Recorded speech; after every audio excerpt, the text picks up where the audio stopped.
Hi Leo, June 2025. Ito na po ang inyong reading. Kuha lang tayo ng ilang guidance, advice, messages na marahil kailangan yung marinig ngayong bagong buwan ng Hunyo. Leo, anong ganap? Anong kailangan guidance, advice ang inyong marinig ngayon? Sa taong ito na nakikinig right now, Leo, message, guidance, advice sa taong ito. Ay, may umaangat. Hindi natin pipigilan. Baka meron kayong placement sa inyong natal chart, Sun, Moon, Venus, Rising in Leo, why not?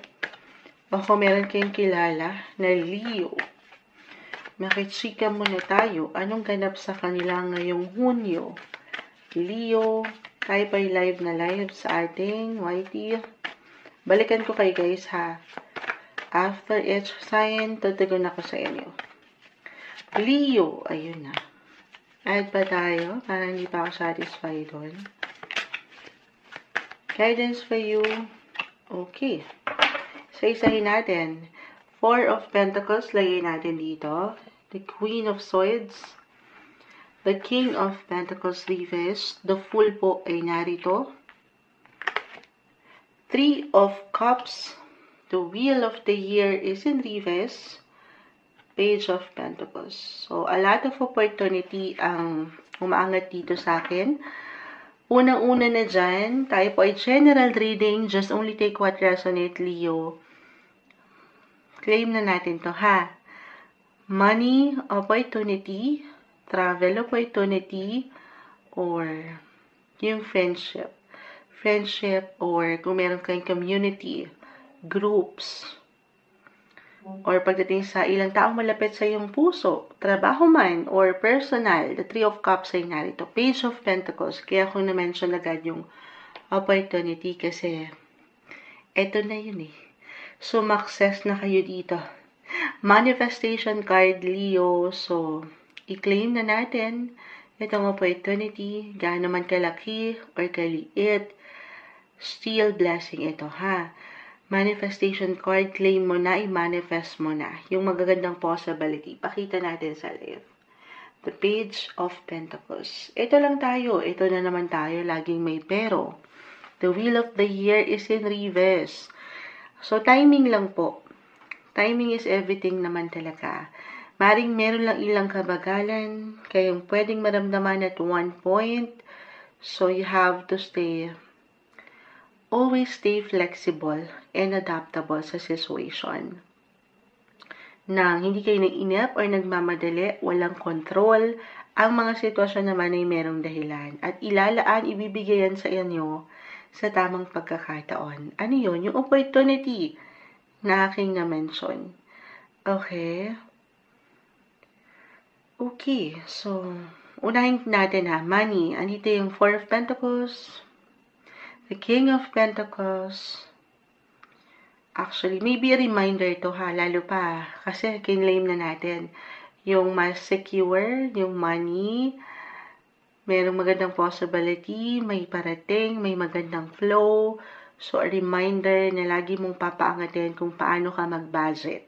Kung paano mo dinadala ang iyong income or pera. Yung tamang responsibility daw po sana ay mapaangat kung paano mo hinahandle or pangahawakan ng iyong finances. Okay? Pero ito yan, kita mo. Yakap-yakap mo ni. So, as a Leo, may tendency rin na yung pagiging generous or pagiging bukas mo na hindi naman masama. Okay? Pero magtitira ka rin doon sa, kumbaga, save for the rainy days. Nang hindi ka kumbaga, syempre, deserve yan, Moonchild. Deserve ko to. Deserve na deserve mo naman, Leo. Pero, take it easy ha, kasi the Fool ay narito. Parang, nandyan yung pabigla-bigla ka lang.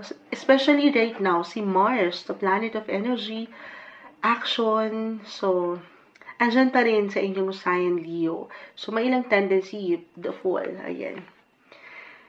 Kita mo, tingin ka lang sa taas, di mo nakikita masyado yung dinadaanan mo or ginagastos mo. Depende to ha, kung saan po higit na mag-apply sa inyong mga prioridad. Pero take it easy. Huwag magmadali. Huwag masyadong palabas. Pakiramdaman mo din ang iyong sitwasyon. Okay?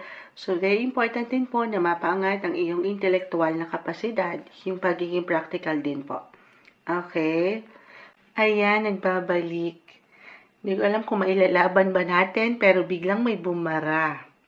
Nag-water lang tayo. Patawari, nag-stop. Pero ito na nga, Leo. Ano na? Nasa na tayo? Opportunity. So, nabanggit ko na yung money, meron, claim na natin, may parating, may magandang flow. Iwasan lang yung tendency na maging overly happy. Diba? Walang masama, maging masaya tayo. Pero sabi ko nga, deserve mo yan. Pero tingnan mo rin ha, yung pagiging practical. Kasi the fool is here. Yung tendency ay andyan yung excitement, yung happiness, yes po, magagandang possibility.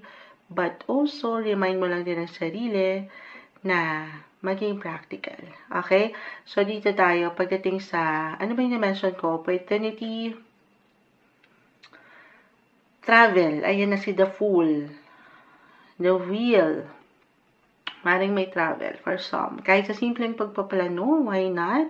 Andito ang opportunity, or may kaugnayan man sa professional or personal, may ilang ganap po ba dyan? Or meron talaga kayong inaasikaso, inaayos ngayon na ilang dokumento, why not? Maaaring matagalan lang for some, or natagalan na ito, nakaramdaman na kayo ng ilang glitch. But again, timing is everything. Darating din po yan sa tamang pagkakataon. Okay? Dito tayo. Opportunity, blessing of friendship, or ilang connection nyo. Unahin na natin kasi 3 of Cups ay narito. This one is in reverse. Lalo kung meron kayong ilang napornada na connection or reconnection, reunion. For some of you, maaring merong possibility of invites, party invites, mapa-business man, personal. Again, tayo ay general reading. Kung magiging open kayo, maganda yung possibility naman, andito yung opportunity, yung kasiyahan. Okay? Or merong ano dyan. Yun nga, invites, moonchild, may lakad kayo, may pupuntahan kayo. Or if this is about love, opportunity to love and be loved, may pag-spark ng inyong mga love life. Especially si Mars ay nasa inyong mga sign Leo still. Okay? So, why not? Single or in a relationship regardless, maybe an indication lang ito to be open, remain open, kung handa lang naman, okay, na mag-enjoy, celebrate the love of your life, celebrate love, kahit single ka pa, kasama itong ilang tao sa iyong buhay, deserve mo yan. This is the month na maging open ka.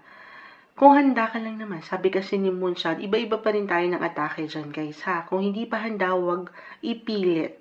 Timing, pakiramdaman ng sarili. Pero kung nandyan na, napakagandang pagkakataon ito to circulate, to be open sa ilang lakad, or kahit over the net lang ito, I feel timing, you will meet the right people at the right time. Okay, kung magiging bukas ka, Leo. Okay, other messages, ito tayo, sa may pagka-low-key ng energy, minsan, sa daming ganap, especially kung mag-reflect po na merong ilang kasiyahan, tapos, andyan din yung isipin mo when it comes to your finances, kung paano ka magbabudget, or pagdating sa work, very important ha, kasi baka may pagkapagod tayong nakikita, may ilang, yes, stress po, hindi maiwasan yan, pero, pahintulutan mo rin at one point, of course, ngayong buwan, sa dami ng ganap na ito, na magpahinga, nang makahinga ka sa ilang isipin. Okay? At iba-iba tayo ng paraan dyan, guys, kung paano nyo pangahawakan ng situation, kung paano kayo magpapahinga. Para I see dito na sa dami na yan ng inyong iniisip, yung happiness ay dito. Parang may makukumpleto or na-mention kayong reunion or meron kayong reconnection. Okay. Meron ako nakitang energy ng someone Mature, King of Pentacles, Four of Pentacles, Queen of Swords. Mature could be one of your mentor, a client, advisor, guardian, matanda, or mature, umangat yung maturity. At meron siyang gabay akong nakikita. Okay. Or merong pag-aayos, why not? Maayos, reconciliation. Lalo kung aangat yung maturity. Alam mo, napakalawak yung nais iwan ng cards. Just only take what resonate, Leo, pero why not? Una't huli, with Page of Pentacles, merong blessing, opportunity, or meron ka talagang pangarap na may sasakatuparan ngayong buwan. I-claim na natin yan. Kung ano man yung sa lahat ng ating nakita sa iyong baraha, kung ano yung dinidesire ng iyong puso talaga. Again, money, work, travel, or itong ilang taong malapit sa iyong puso. Matatanggap mo yan. Yung mga pangarap mo pa dyan. Walang imposible. Ito yung umaangat na messages para sa inyo ngayong buwan ng June 2025, Leo.